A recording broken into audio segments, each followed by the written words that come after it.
You heard Josh Allen after the game. You heard Sean McDermott after the game.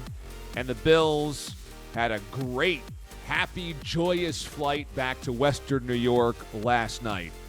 How about the numbers? Josh Allen, 26 of 31, 297 yards, 3 touchdowns. Did have the 2 picks. One certainly was not his fault in the first half. Deflected off of the receiver, put it right where it needed to be, and was picked off. Second one was thrown behind the receiver, but Josh Allen also had 10 rushes for 56 yards and a touchdown, and that stiff arm on the scramble play to the far sideline.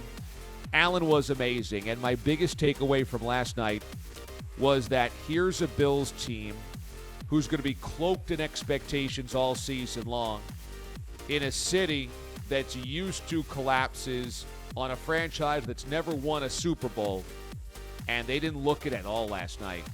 I mean, that first half being 10-10 felt like a loss for the Bills because they had really outplayed the Rams in the first half. In the second half, they turned off the Jets. And note the play calling between the two teams.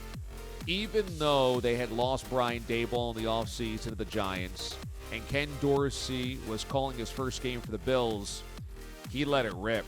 It was not conservative.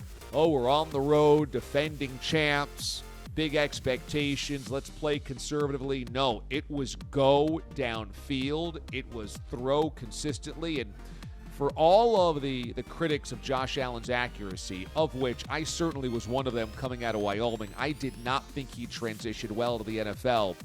He was so on point last night that was the first salvo, that was the first stamp of an MVP-type season.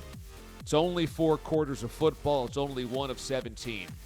But the Bills executed so well last night on offense that it makes you wonder, boy, the potential of a once great offense could be even greater this year if Allen plays like that, the play calling looks like that, because the Rams with a pretty good defense, a defense that carried them last season, granted without Von Miller, really had no answers. I mean, they never stopped the Bills. They really didn't. Again, deflected INT early in that game, another INT in the second half, but for the most part, the Bills were able to move the football as much as they wanted to.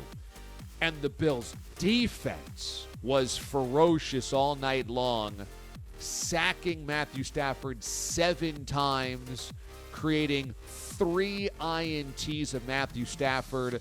The Bills looked like the Super Bowl contender we expected, and that's a statement. On the Rams side of things, that was a big, fat bowl of woof. I mean, you're the defending Super Bowl champs, and you get drummed by 3 touchdowns in your own house on the night you raise the banner with largely the same team, if not a little bit better, adding Bobby Wagner, adding Allen Robinson. That's how you look. And note all of the first down run calls that Sean McVay had called last night. Social media was abuzz. Why is he calling it so conservatively? Why is he putting the Rams in a hole every single series? And I think that he wants to save the bullets in the arm of Matthew Stafford. Stafford threw 41 times last night, probably could have thrown 51 times last night, and I thought somewhat malpractice to still have Stafford in the game at the very end last night. You trail by 3 touchdowns, you have no chance of coming back, and Stafford's facing the rush of a jailbreak Bills pass rush. I mean, what are you doing?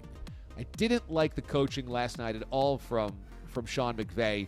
And I said this yesterday, and I'll say it again because it's going to be a theme of mine throughout the season, just like it was last season in the playoffs when I never believed in the Rams. They hung a banner. Congratulations. It takes resiliency to win a Super Bowl and win 4 playoff games. But they were never a great team. They were never a great team. I listed out all of the reasons yesterday morning about last year. Out of their 12 regular season wins, 2 against playoff teams. They got a nose-diving Cardinal squad of the wild card round, nearly gagged a huge lead in the divisional round until the Bucs gagged it back themselves.